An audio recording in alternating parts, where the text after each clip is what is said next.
Buenos días, Mávila. Buenos días a quienes nos escuchan por radio, nos siguen por televisión y por redes sociales. Es una muy buena noticia que el presidente electo haya escogido visitar al Perú antes de entrar en funciones. Hay, como tú lo has dicho, un tema migratorio que tenemos en común, pero hay también relaciones económicas y comerciales que hay que dinamizar. Entre los dos países producimos un porcentaje importante del cobre mundial y tenemos el mayor interés en tener proyectos comunes en un momento como se ha dado cuenta ayer, el precio del cobre ha llegado a un récord histórico, de manera que hay que ver el aspecto migratorio.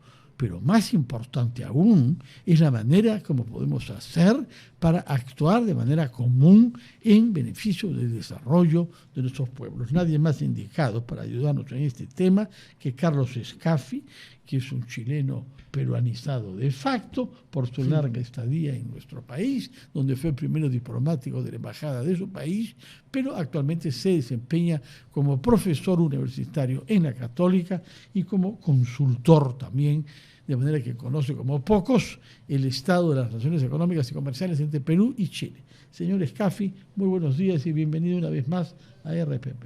Don Fernando, como siempre, un agrado saludarlo. De igual forma, usted, Mávila, un feliz año para ustedes y, por cierto, para la audiencia. Igual para usted, feliz año. Bueno, habíamos hecho una breve introducción de los temas que nos preocupan, sobre todo los peruanos, de esta reunión, ¿no? Y que creo que son los más importantes en la agenda de nuestros dos países. Anoche nos comentaba, perdóname la memoria, pero me decía alguien con algún acierto, creo yo, que la relación entre Chile y Perú ha madurado. Es decir, es una relación que ha ido con los años, por supuesto. Sabemos que está marcada por el trauma de la guerra entre nuestros dos países, pero que, sin embargo, en las últimas décadas, priorizando justamente los temas que Fernando había mencionado, las ventajas que podemos obtener ambos países en materia económica, había entrado a un periodo de maduración. ¿Usted coincidiría con ese análisis? Mire, Mávila, lo que yo le puedo decir es que la relación peruano-chilena o chileno-peruano es una relación sólida, es una relación bicentenaria, es una relación muy madura, es una relación que ha pasado naturalmente por temas complejos como en todas las familias, ¿ah?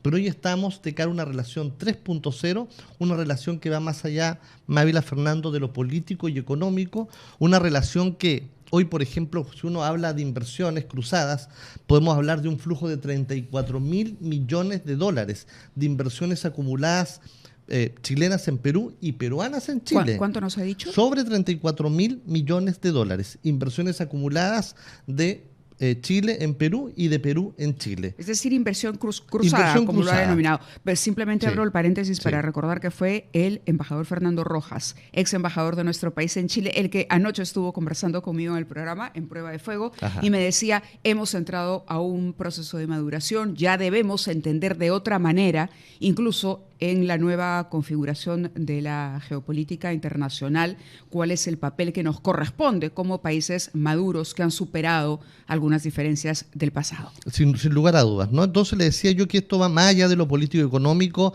es una relación que, oiga, por ejemplo, cuando uno revisa no solamente los temas de orden comercial, por ejemplo, el intercambio comercial entre ambos países sobre los 3.000 millones de dólares, y cuando uno profundiza un poco más y mira lo social, mira el factor humano, mira, por ejemplo, procesos migratorios como, por ejemplo, la colonia peruana en Chile, que está cerca de los 270.000 peruanos, cómo se incorporaron, cómo son parte de la sociedad chilena, cómo el chileno comenzó a adoptar, por ejemplo, frases muy comunes, Fernando Mávila. Hoy en Chile se dice, vamos a comer peruano.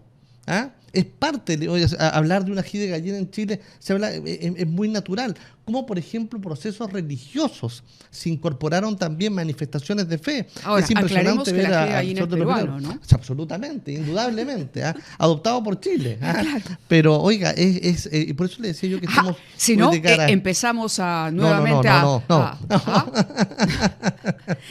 Muy bien, pongamos fuera de la mesa estos temas que pueden resultar incluso anecdóticos, sin duda, ¿no? Cuando claro, lo de fondo se impone. Absolutamente.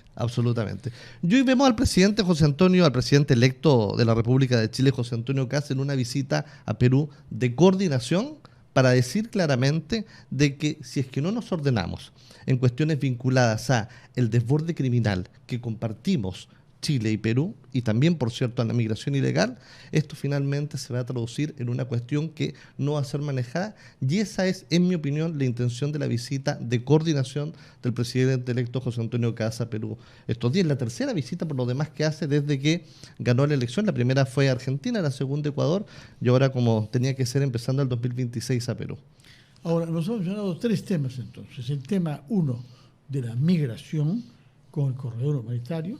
El segundo tema, el de los intercambios comerciales y económicos, que usted ha evaluado en 34.000 millones Flujo de inversiones. Flujo de inversiones recíproco, 34.000 millones de dólares. Y nos está hablando ahora del tema de la seguridad y de la criminalidad, que va junto a otro tema que era poco frecuente en Chile, pero que ha crecido un poco, lamentablemente, ahora último, que es de la corrupción. Se han hallado fuerzas de seguridad comprometidas con organizaciones. ¿Qué política propone Kast? ¿Qué consenso se ha ido generando? ¿Qué es lo que el Congreso chileno recién elegido va a votar para evitar que las bandas transnacionales puedan imponer su ley en Chile, como lamentablemente lo hacen en otros países y lo quieren hacer en el Perú? Mire, don Fernando, la política del presidente Kast de manera general en esos aspectos es básicamente que en Chile vuelva a imperar el orden. Y eso implica básicamente, primero, que quienes, particularmente Carabineros de Chile, Policía de Investigaciones, la Policía Naval, no necesariamente tengan solamente el respaldo técnico, sino que tengan el respaldo político necesario para poder actuar de acuerdo a la ley. Y obviamente eso va a implicar además desarrollar acciones muy puntuales, por ejemplo, en Gendarmería. Gendarmería es el símil de lo que es el Instituto Nacional Penitenciario en Perú. Y cuando se habla de orden, cuando se habla de, por ejemplo, identificar quiénes son, dónde están estos ciudadanos, estos migrantes que están en condiciones ilegales, que se acercan a 300.000, que, oiga, nosotros en Chile tenemos mafias internacionales, se busca identificarlos y se busca obviamente someterlos de acuerdo al orden vigente en este momento y comenzar a desarrollar una acción que permita tener definiciones claras respecto de, oye, cuál va a ser finalmente la salida, cómo se van a lograr identificar estas personas que la verdad que no han contribuido, me refiero básicamente a las mafias internacionales que están presentes en Chile.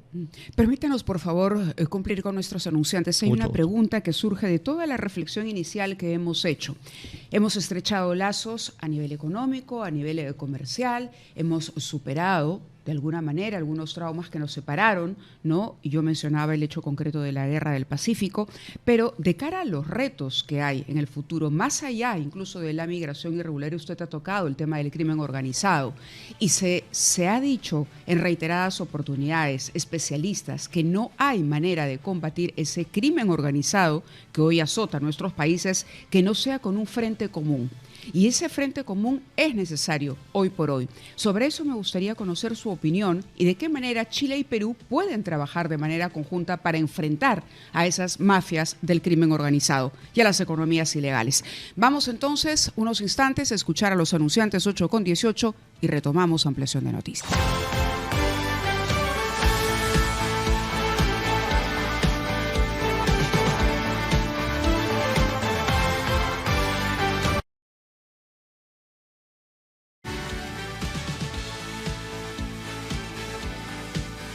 Son las 8:23 de la mañana. Estamos conversando aquí en la cabina de ampliación de noticias con el analista internacional Carlos Scaffi.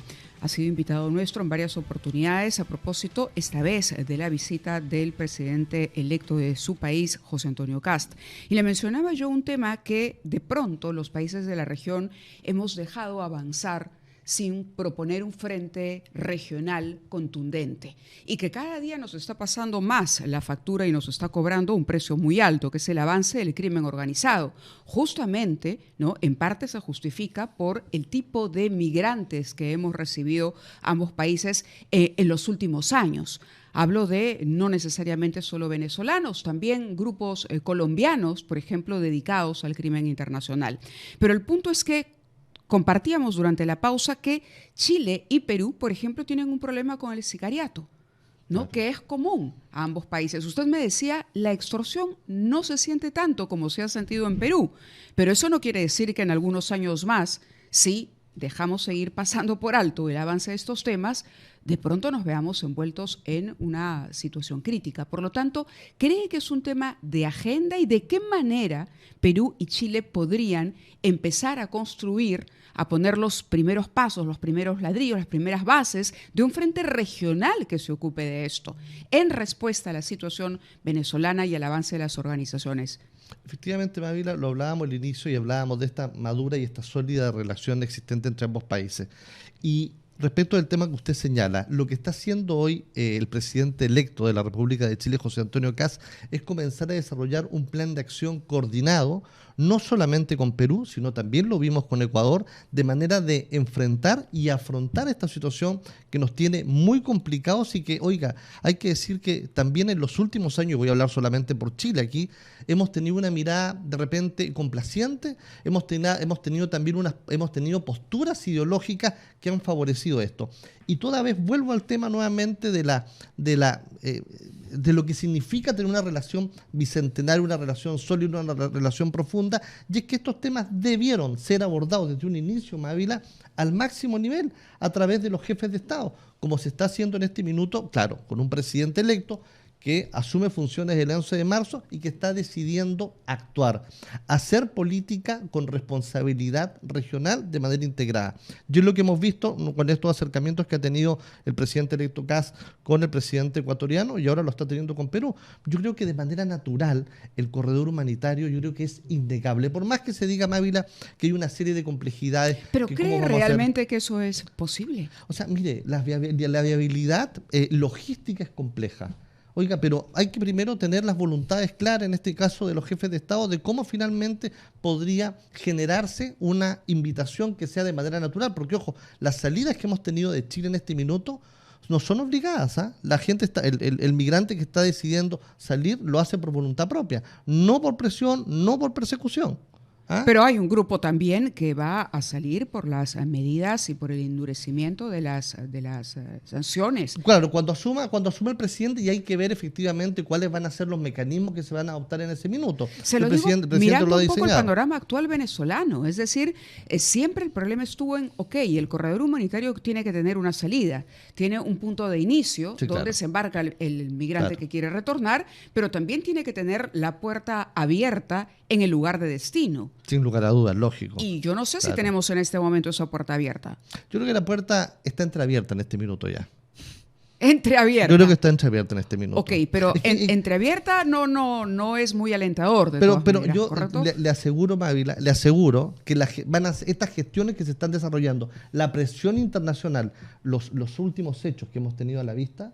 Oiga, por ejemplo, en Chile lo que está pasando es que no solamente en Chile, la presencia de esta diáspora venezolana en el mundo está finalmente optando y mirando retornar a su país de origen, a Venezuela. Como suele suceder. El tema es muy importante, nos lo ha explicado. Yo quisiera regresar al tema económico y sobre todo al tema del cobre, puesto que estamos ante una situación excepcional. Es el récord histórico que se ha alcanzado el día de ayer, un aumento del 52% a lo largo del año 25. Y esto nos beneficia a los dos principales países productores y exportadores de cobre del mundo. ¿Qué proyectos en común hay entre Chile y Perú? Se ha preconizado mucho, pero que ustedes tienen una empresa estatal de cobre, cosa que en el Perú no hay. Pero la otra cosa que no hay en Chile, y eso quisiera que nos lo explique, es minería ilegal. ¿Cómo han podido organizar su actividad minera para que no se produzca lo que estamos viendo en el Perú, que hasta el momento no hay signos claros de poder controlar en el Perú? Es cierto que no hay oro en Chile, por lo menos no en las proporciones del Perú, que es lo que propicia la minería ilegal.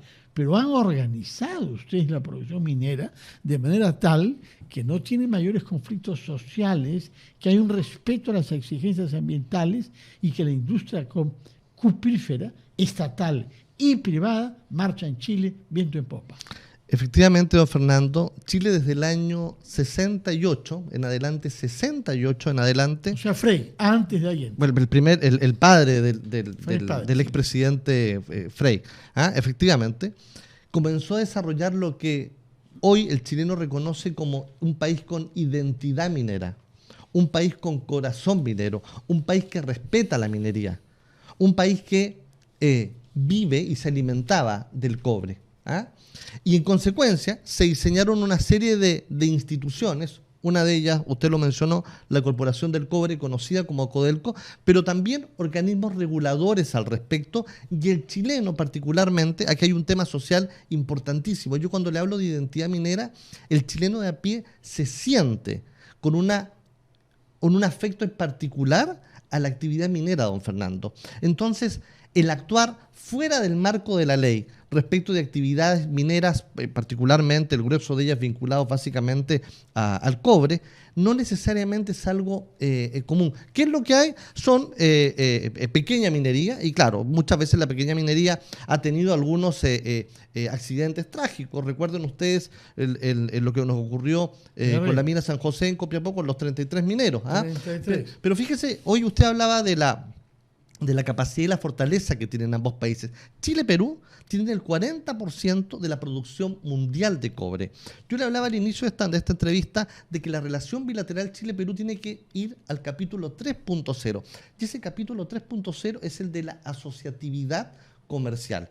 Y lo que nosotros muchas veces hemos impulsado, don Fernando, es la posibilidad de crear una zona franca del cobre. ¿Ah? Imagínese usted, y esto más allá del tema logístico, geopolítico, si es por ejemplo en Moquegua, si es en Arequipa, si es en Iquique o en Arica, es ver la posibilidad de que los grandes compradores traerlos al barrio, integrar corredores y que, oiga, Chile y Perú sean el principal hub regional en donde no necesariamente el mineral salga, sino que se produzca y se refine acá. ¿Ah? Oiga, la mesa está servida al respecto. Existe voluntad, hay complementariedad minera. La Chile y Perú son una sola franja. El minero peruano y el minero chileno se respetan, las condiciones están dadas. Y hemos visto casos además de interés de mineras chilenas por mineras peruanas, no solamente en la minería, sino que también en la construcción. Por lo tanto, yo invito a que ambos gobiernos, don Fernando, se sienten y exploren la posibilidad de crear una zona franca del cobre. El desafío ya es regional. Ojalá que lo escuchen y que después de la visita del señor Casta al Perú Suena pueda muy darnos bien. unas informaciones optimistas, dado el tono con el que está hablando usted. Así espero, Fernando, y bueno, yo estoy seguro que el presidente está muy abierto a no solamente a fomentar y darle el impulso al intercambio comercial, al flujo de inversiones, sino también a construir y darle más fortaleza a desafíos comunes que puedan tener ambos países. ¿No? Yo lo estamos abierto, me refiero al presidente electo José Antonio Kast. Muy bien. De acuerdo. Muchísimas gracias por estar con nosotros esta mañana. Como siempre, un placer.